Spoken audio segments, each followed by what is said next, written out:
Assalamualaikum warahmatullahi wabarakatuh. Perkenalkan, nama saya Natasha Mulai Ramadhani dengan NIM 24108020029 ingin menjelaskan materi tentang peradaban Islam pada masa Khulafaur Rasyidin, yaitu pada masa Umar bin Khattab. Yang pertama yaitu terdapat biografi Umar bin Khattab. Nama lengkap Umar bin Khattab yaitu Umar bin Khattab bin Nafil bin Abd al-Uzza bin Robah bin Ka'ab bin Luwai al-Quraisy. Silsilah Umar bin Khattab bertemu dengan Rasulullah terdapat pada kakek yang ketujuh, sedangkan dari pihak ibunya terdapat pada kakek yang keenam. Beliau dilahirkan di Mekah 4 tahun sebelum perang Fijar. Menurut Ibnu Atsir, Umar dilahirkan 13 tahun sesudah kelahiran Rasulullah. Umar bin Khattab terpilih menjadi khalifah pada tahun 13 Hijriah atau 634 Masehi dalam usia 53 tahun. Umar juga terbunuh di tangan budak Persia bernama Abu Lu'lu atau Abdu Mukfirah. Umar meninggal dunia pada tahun 23 Hijriah atau 644 Masehi dalam usia 63 tahun. Umar umumnya dipandang oleh para sejarawan sebagai salah satu khalifah muslim paling kuat dan berpengaruh dalam sejarah. Dia dihormati dalam tradisi Islam Sunni sebagai penguasa besar yang adil dan teladan kebajikan Islam. Dan beberapa hadis mengidentifikasi dia sebagai sahabat terbaik kedua setelah Abu Bakar. Meskipun begitu, ia bersama Abu Bakar cenderung dipandang negatif dalam tradisi Syiah 12 imam sebagai perampas hak kekhalifahan dari Ali bin Abi Thalib, sepupu dan menantu Muhammad sekaligus imam pertama bagi Syiah. Hal ini diperkirakan karena Syiah 12 imam yang berbasis di Iran atau Persia merupakan basis pembalasan dari Persia yang runtuh karena invasi muslim dari masa Abu Bakar dan Umar. Alasan Umar bin Khattab dipilih menjadi khalifah yang pertama yaitu kriteria khalifah Abu Bakar. Kriteria khalifah selanjutnya yang akan ditunjuk oleh Abu Bakar yaitu yang tegas tidak kejam dan yang lembut tidak lemah. Dua pilihan Abu Bakar yaitu ada Umar bin Khattab dan Ali bin Abi Thalib. Abu Bakar bermusyawarah dengan Abdurrahman bin Auf, Utsman bin Affan, Asid bin Hudayr al-Ansari, Sa'id bin Zaid dan yang lain dari kalangan Muhajirin dan Ansor. Selanjutnya, penetapan Umar sebagai khalifah ditulis pada suatu piagam pengangkatan. Abu Bakar memilih Umar bin Khattab menjadi khalifah untuk menghindari perpecahan di kalangan umat Islam dan karena Umar memiliki kualitas kepemimpinan yang kuat dan diperlukan oleh untuk Umar saat itu. Abu Bakar menetapkan Umar melalui surat wasiat setelah berkonsultasi dengan para sahabat dan meminta pendapat mereka untuk memastikan penerimaan umat terhadap pemimpin penggantinya. Selanjutnya, perluasan wilayah pada masa Umar bin Khattab.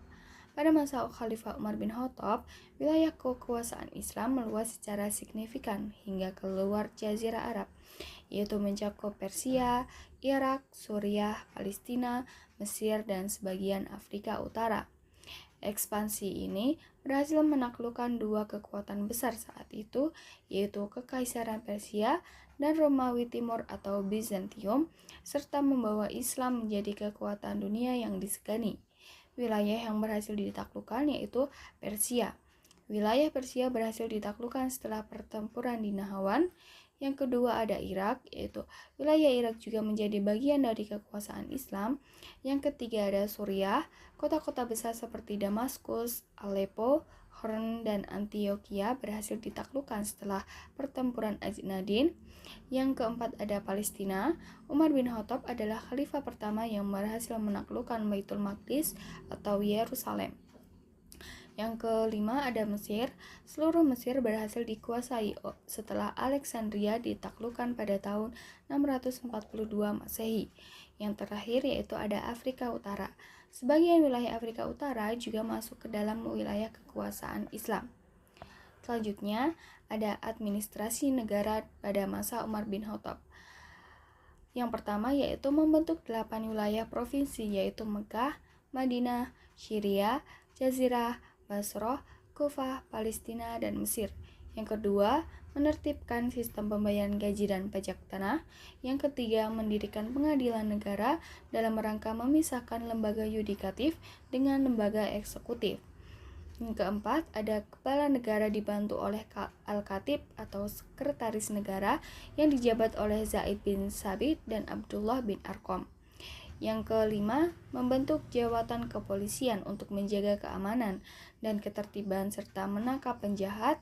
Yang keenam, ada membentuk jawatan militer yang bertugas di daerah-daerah perbatasan seperti di Kufah, Basroh, dan Fustah dan diberi gaji secara teratur setiap bulannya. Yang ketujuh yaitu mendirikan Baitul Mal, memungut pajak dan lain-lain yang disimpan di Baitul Mal dan penggunaannya diatur oleh Dewan. Yang kedelapan yaitu mencetak mata uang sebagai alat tukar yang resmi dari negara. Dan yang terakhir yaitu menciptakan kalender Islam atau tahun Hijriah. Selanjutnya ada seni arsitektur pada masa Khalifah Umar. Khalifah Umar membangun kota-kota baru atau memperbarui kota-kota lama, dibangun dengan gedung-gedung bergaya Persia, Romawi, dan Arab yang dijiwai oleh seni Islami. Yang kedua, seni arsitektur pada masa Umar bin Khattab ditandai dengan perluasan dan penyederhanaan seperti perluasan Masjid Al-Haram untuk menampung lebih banyak jemaah dan renovasi Masjid Nabawi agar lebih kokoh dan luas. Prinsipnya adalah fungsionalitas, kesederhanaan, dan daya tahan, bukan kemewahan yang mencerminkan kebutuhan umat Islam yang berkembang dan prinsip zuhud atau sederhana dalam ajaran Islam. Selanjutnya yang terakhir ada ilmu qiraat. Untuk mempelajari bacaan Al-Quran, Umar bin Khattab telah mengutus Mu'adz bin Jabal ke Palestina, Ibadah bin Al-Samit ke Hims, Abu Darda ke Damaskus, Ubay bin Ka'ab dan Abu Ayyub tetap di Madinah. Pada masa Khalifah Umar bin Khattab, ilmu qiraat sudah berkembang, di mana beliau mendengar dan mengajarkan qiraat dari sahabat lain seperti Ubay dan juga mengajarkan qiraat kepada para sahabatnya. Ia juga berperan besar dalam meletakkan dasar pengumpulan Al-Quran yang secara tidak langsung menunjang pentingnya standarisasi bacaan di kemudian hari, meskipun penyeragaman qiraat terjadi pada masa Khalifah Utsman bin Affan. Sekian penjelasan materi mengenai peradaban Islam pada masa Khulafaur Rasyidin, yaitu pada masa Umar bin Khattab. Apabila ada kurang dan lebihnya saya mohon maaf. Sekian, terima kasih. Wassalamualaikum warahmatullahi wabarakatuh.